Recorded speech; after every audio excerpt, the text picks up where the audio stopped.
Now to politics, the heated debate over a new arms control treaty with Russia continues today, and President Obama says he'll sign the law clearing the way for gays to serve in the military. CBS News congressional correspondent Nancy Cordes has the latest from Capitol Hill this morning. Nancy, good morning to you. Jeff, good morning. 8 Republicans joined nearly every Democrat in the Senate this weekend in voting to repeal Don't Ask, Don't Tell, which the president called a crucial step for civil rights.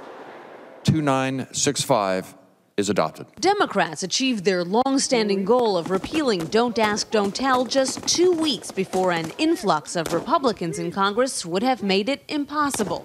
Really, just two-thirds of the senators voting for repeal was a thrilling day. Honestly, one of my best days in my 22 years in the Senate. The vote was hailed by military leaders who will now work to undo the Clinton-era policy. Many Republicans had argued the process would be a distraction in wartime. As soon as the vote was over, senators turned to another military matter, whether to ratify the START arms treaty with Russia.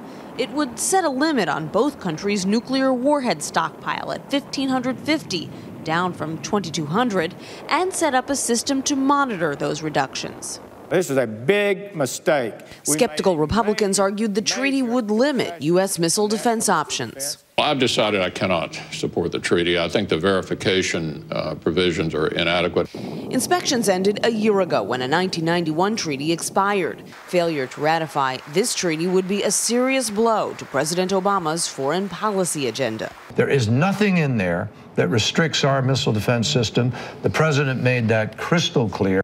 With the holidays approaching, Democrats are hoping to hold a vote soon so they can turn to one last priority, a $6.2 billion bill to provide medical care for firefighters and other emergency responders to the 9/11 attacks.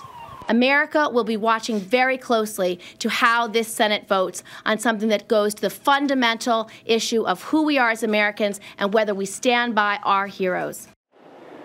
The 2 New York senators dropped the cost of that bill by about $1 billion and changed the way that they paid for it, which they hope will help them to win over some Republicans who are worried about the price tag. Back to you.